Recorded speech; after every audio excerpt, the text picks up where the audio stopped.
Duel in Depth. Welcome to Duel in Depth, where I analyze every play I make in my Grandmaster Duel matches. We're going to start off in the banning phase. Understanding what gods you personally do worst against, meta bans, counter bans, and comfort bans is a vital piece to ensuring you don't get an unfavorable matchup. I start with a ban on Hebo.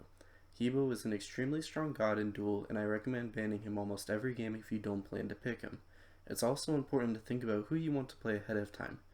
Hebo is an extra good ban for me because I plan on playing Set. Set relies on slows, and Hebo has a slow immunity and speed buff to create distance. The enemy bans AMC, which is a pretty normal ban. I then decide to ban Poseidon for three main reasons. I personally do horribly against Poseidon's, he is a counter pick for Set, and he is also just a very strong god in general. It's important to note that instead of me using a ban on a god that gets banned more frequently, like Uller or Bakasura, I wait to see if the enemy will ban one instead. This gives me an extra quote-unquote free ban to use on someone that counters me or I just don't want to go against. Unfortunately, it seems my enemy has the same idea and picks a slightly off meta yet still strong ban with Hel. It's not that Hel is bad, it's just she isn't as frequently banned. Because he picked Hel, I know I need to start getting rid of gods I know I'll lose to, so now my main meta picks are going to show up, starting with Bakasura. Bakasura is another almost must ban unless you plan on playing him. My enemy now bans Scotty, which is a very good ban as well. So far from what I can see, my opponent seems to be competent enough just by how he chooses his bans. Since a couple meta picks are down, I want to choose a counter pick yet still someone that's somewhat likely to play against. Kronos is a perfect ban here. I'd leave one slot open for one more meta or counter ban depending on who he bans next. Eventually, after some thinking, my enemy picks Heimdall. That works for me since he's at the top of my list anyways. Now this is my last ban. I have to look at who he has banned and assume that he could be picking gods that counter him too. It seems he does not like gods that are able to sustain or outbox him. With that being said, Uller is another high tier ban, so I make sure to get rid of him. It's possible that he could be going someone like Pele, but it's also unlikely that he'd ban Hel or AMC, since Pele would actually do good against both of them. My enemy bans Hades, leaving Set open, which is the pick I wanted. He ends up picking Mercury and has a diamond border. It's going to be a rough fight. Even in the loading screen, I am taking in information. I recognize the same and I have seen him in GM leaderboards before. I also note that he has a GM dual border around him, so I know he does know what he's doing. With that in mind, I recognize some things that could happen from the beginning. It's possible for Mercury to invade me, so I prepare for that the best I can. I know that pushing wave is going to be harder than it sounds, and that I need to be extra careful with my engagements throughout the match. You can't always get information like this just from looking at an enemy, but sometimes it can be a good indicator. As well as if you plan to play a lot of Duel, starting to recognize names and how they play can give you an edge. My start for most physicals is almost always the same. With Set, I put 2 points into my 1 and 1 point into my 2. I'll get to why later. I build Attacker's Blessing and Tier 1 Transcendence, 3 health pots and 1 mana pot. It's important to stagger your potions because I plan on picking up blue buff. There's no point in having 2 health and 2 mana if I'm not going to need the mana. I'd rather have the extra health sustain. Relic choice is a key factor to any game. Top choices are Beads and Aegis if you need to directly counter someone, such as Poseidon. If you don't, Shell or Bracer are 2 very good starting relics. I'm trying to decide what I need in this situation against a Mercury and end up going Bracer. In hindsight, Shell would have probably been the better pick because Mercury is basic attack focused, so when I upgraded in late game, I would have gotten more benefit. I placed my ward to have a heads up in case he tries to invade. With Set, place your spawns where the main buff camp spawns the moment the clock hits 4 seconds left. This will give them enough time to use against the camp, start your passive mana regen, and have 2 clones ready to go right as the minions reach mid. Basic each side minion once, and then send your clone to clear as quickly and efficiently as possible. Here, I notice my Y sensitivity seems extra fast, and this has happened once before. This is really min-maxy for Set, but can net you a lead instantly. Notice this dirt patch in the middle of the field. Place your clones right behind it and send them through the wave like normal. They will end up on the archers if everything goes right, clearing them and getting your 3 without even having to finish them off yourself. I go over to right near his XP camp to try and make him feel more comfortable, like I was busy doing something. Mercury is a beast of a late game god, so I need to get as far ahead of him as possible. I could go for the camp, but I hesitated a little too much for it than for it to be worth it. For me, the beginning is a battle of who can get rid of the other person's potions best. Potions are key for early game sustain and farm. If I can get free poke without receiving any in return, I want that. So while I know my poke won't kill him, it's wasting his gold and sustain. If you listen very carefully, you can hear his bracer go off in the background, so I actually got his relic down off that. I make a mechanical error here when I try to go in, and it wastes just about the entire point of me going in. Now my clear is behind, and I got hurt a lot. Mistakes happen though, that's part of the game. I probably didn't need to use my bracer either, but I wanted as much sustain as possible against him, and I didn't think I'd be needing it anytime soon anyways. So because of that Y-axis sensitivity glitch going on, I paused the game and tried to reset my sensitivity to see if that would fix it. I'll cut until after I'm done doing that. Thankfully, it worked.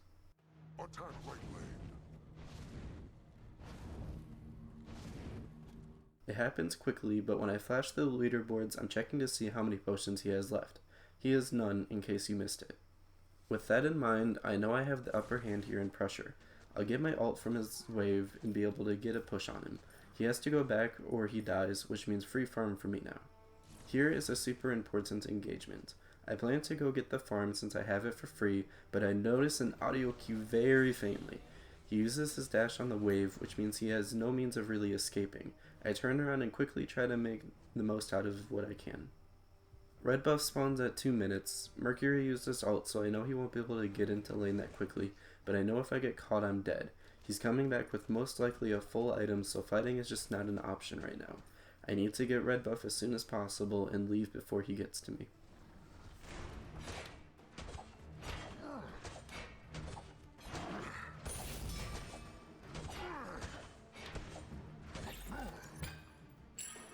I'm not wanting for Mercury to come behind me and dash into me, so I place my free ward up around the intersection to ensure that I won't get caught off guard as I clear this wave.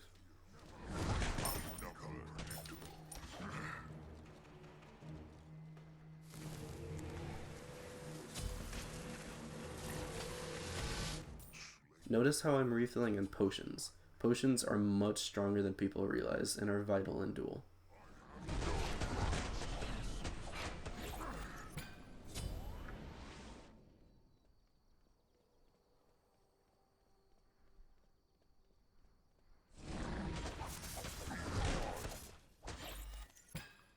With Set, you can activate your 3 for the damage aura without teleporting right away. You can teleport at any point once during its duration. I force him to run away, and then follow up with my teleport so he can't really get away from me. Ulting without my 3 up is not the greatest ideas, but you can see it was just enough for me to kill him, so it all worked out.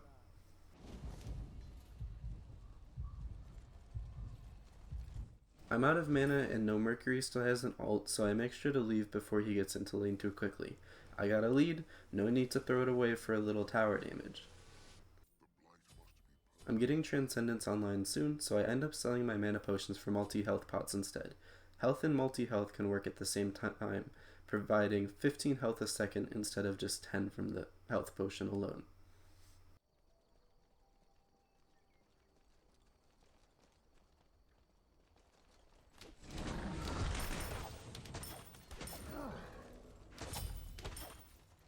During this engagement, notice how I'm blocking his pathway out because his dash stops on an enemy got hit.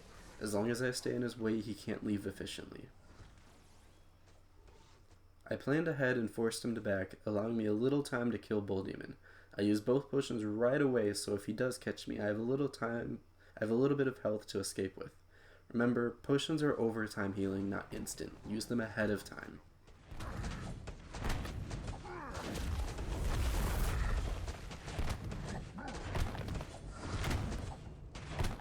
After taking Bull, I made the mistake of trying to get back instead of just running away.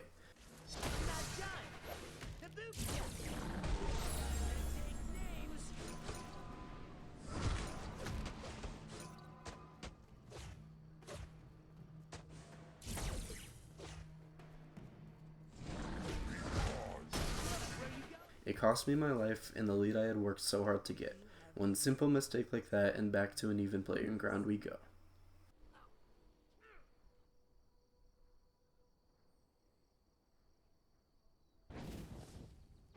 Your middle tower is under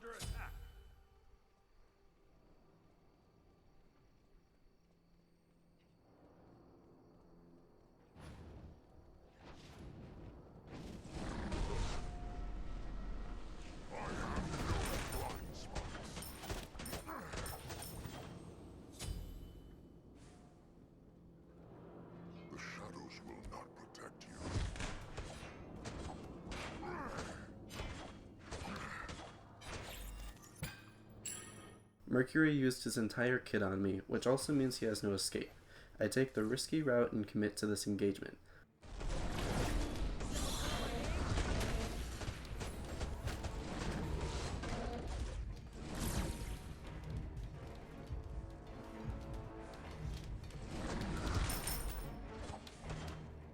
I put myself just out of position and I die for it. Now I'm behind against a Mercury. Things aren't looking great for me right now. Here, while I'm taking the speed buff, I place a clone as far towards the tower as I can. The clone actually gives a radius where I can get XP, so really I'm not losing any for being this far back.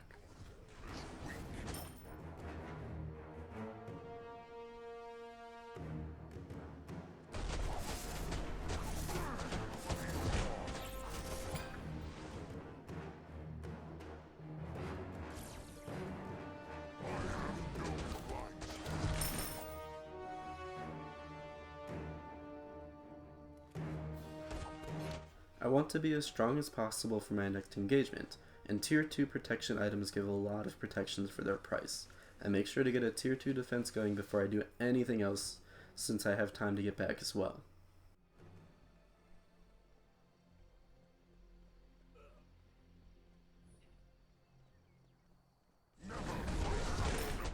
Your middle tower is under attack.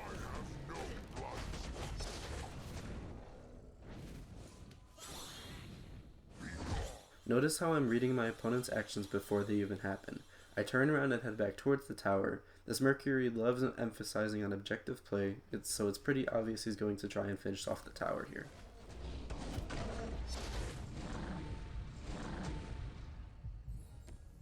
Become fearful, you become predictable.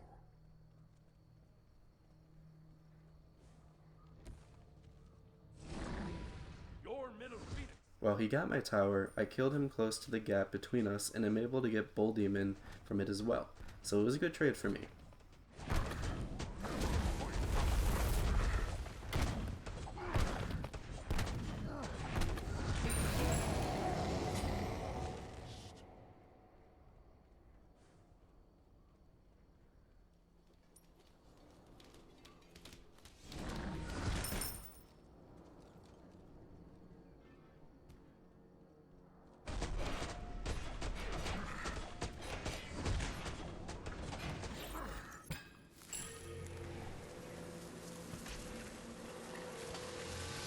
They won't even leave a scratch.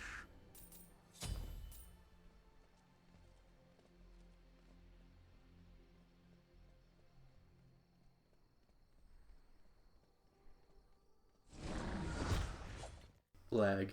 Take note of this.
He knows I won that engagement and backed. While I didn't kill him, I bought myself enough time for me to take the tower.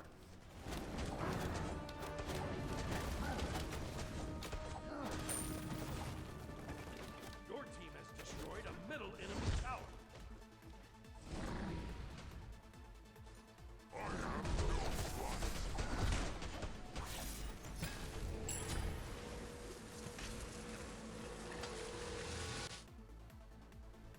Slay them in a single strike.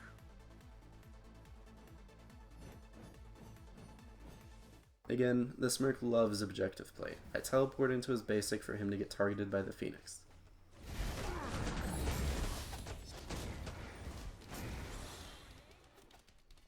The unjust will be punished. Not gonna give up, ever.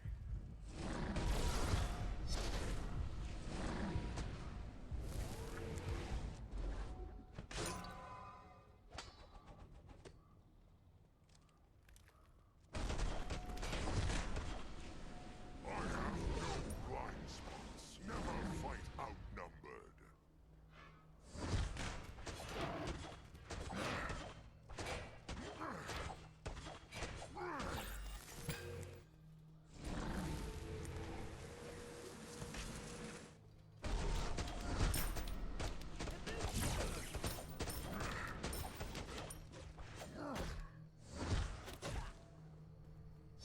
I'm not done.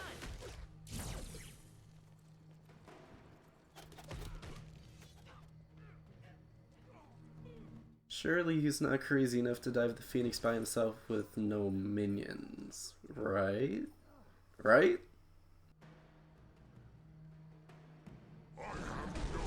While discreet, I actually peek over the rock to see if I can see him taking bull or not. Very subtle, but could have saved me if he was going for it. Purged swiftly.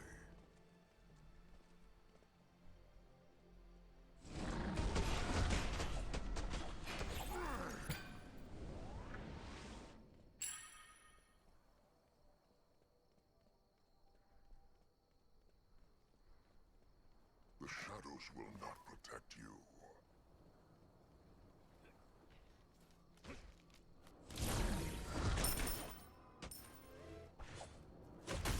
Where you going? Oh look, Merc's so fast he got behind me without me even seeing.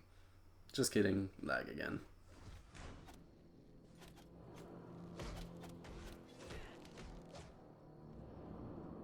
Be gone.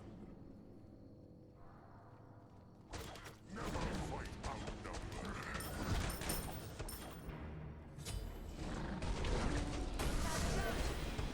I got this, I got this, I got this. Wait, what?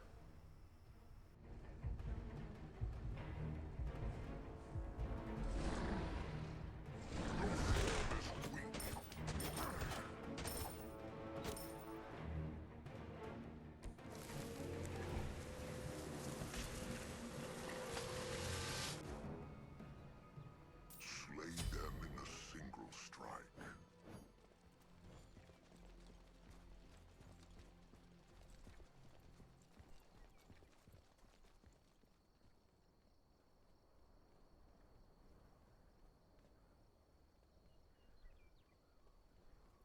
I have no blind spots.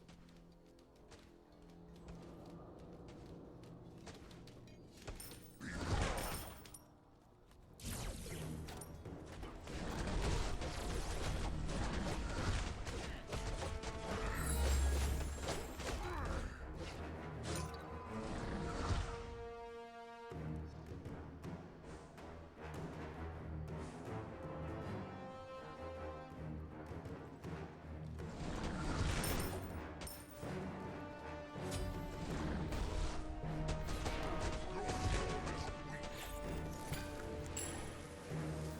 I decide not to back here to get a little extra gold so I can finish off Hydras. The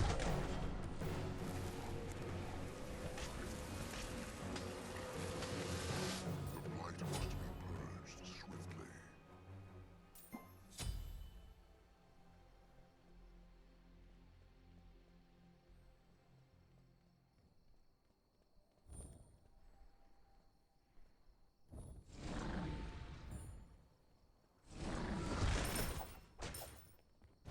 Your middle Phoenix is under attack. So he gets my Phoenix, but I kill him. I'm not going to be able to push a minion wave into their Phoenix before he gets up, so I go for Bull Demon instead. This is what fast decision making skills really starts to be needed. I need to make these decisions within seconds or I lose out on that time that he's dead.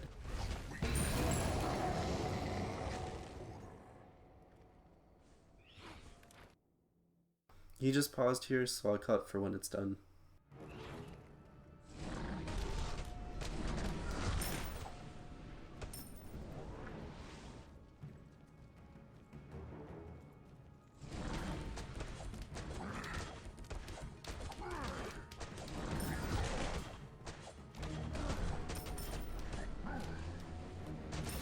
Mercury ulted in to start the engagement, so I know I need to kill him here and now because he won't be able to get away from me.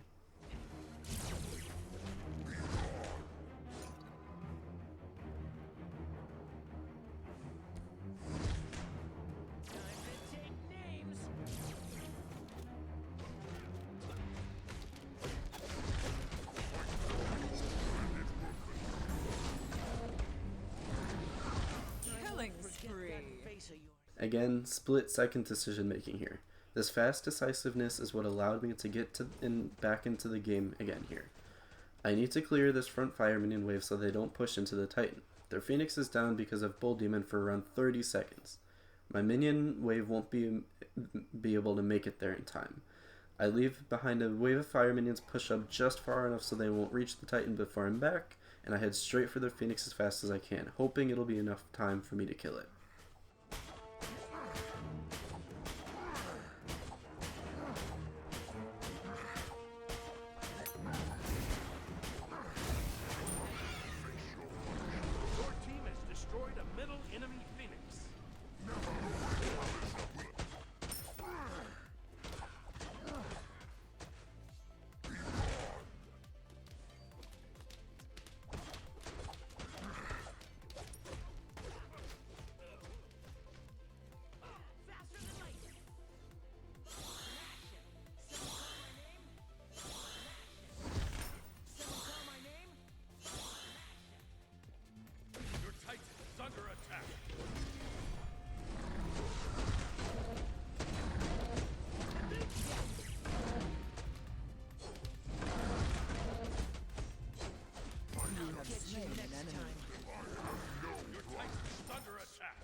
My Phoenix is back up here and he's trying to pressure it down. Based on what he's been playing all game, I predict he's going to dive it as hard as he can. Weirdly, he backed off this time. I have no blind spots.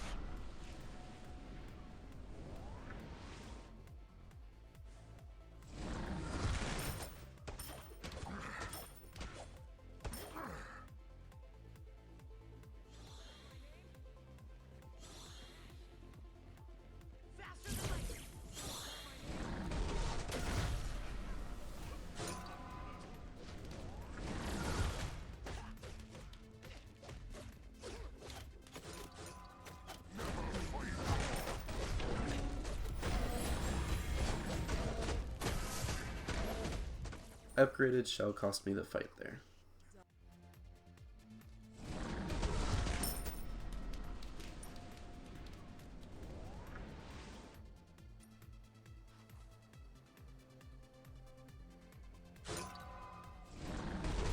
With him just backing and their Phoenix about to come back up, I try to force a fight at Bull.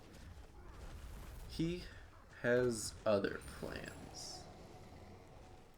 Watch this heartbreaking moment carefully, please. My heart dropped when I did that. I threw the game based on 0.02 seconds of me walking forward 2 steps. If I don't kill him now, he can ult into my Titan at any time and kill it. It's either I kill him or he wins.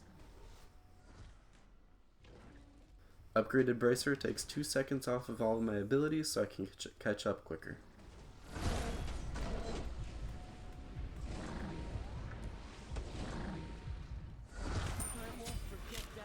I kill him, but can I end, or is all hope still lost?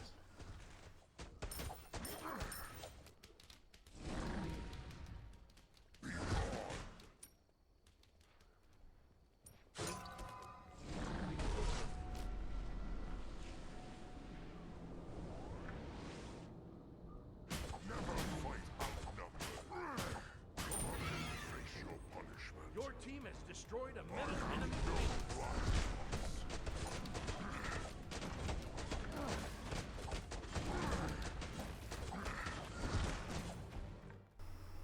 GG, Mercury. Well played.